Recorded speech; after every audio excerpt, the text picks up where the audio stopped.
Anne Murat Pelvan akıl ولدي تنسيجي تراونا Karasırlı bayramın neşiğinden Ağrı'nda Kırgızistan'da geçileceği açtı bayrak onlar kıyı Pelvan'dır.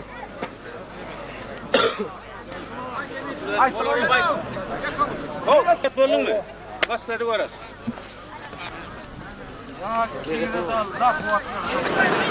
Anne Murat Pelvan mı geçenden? Geçerler. Ay samsıklar. Al Pelvan.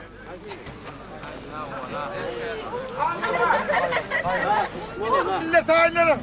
Oyun otayla verin kimseye var. Sayla yani. Şimdi ne? 2 daha uğraş yok da sayla ya. Hey Çağrı.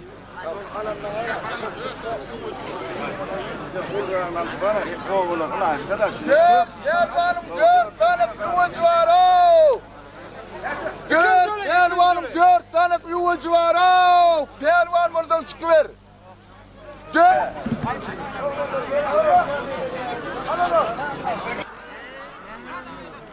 Berekella. Görüş. Hava.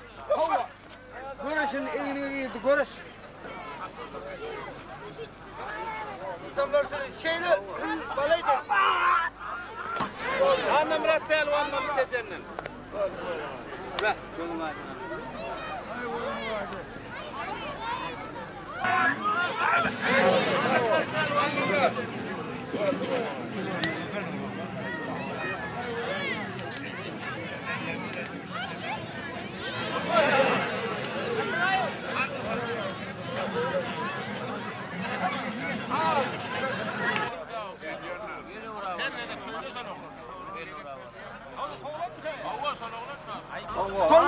Bunu Pelvan'ı. Geçenden Anne Murat çıkıyımız. Diziymesin bayraklatayım. Millet toynamızı hata yatırdı istemiyor.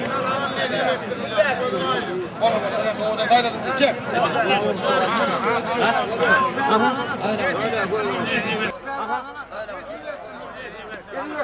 Toymuzun ünlü Pelvan'ı. Anne Murat Pelvan tecennet.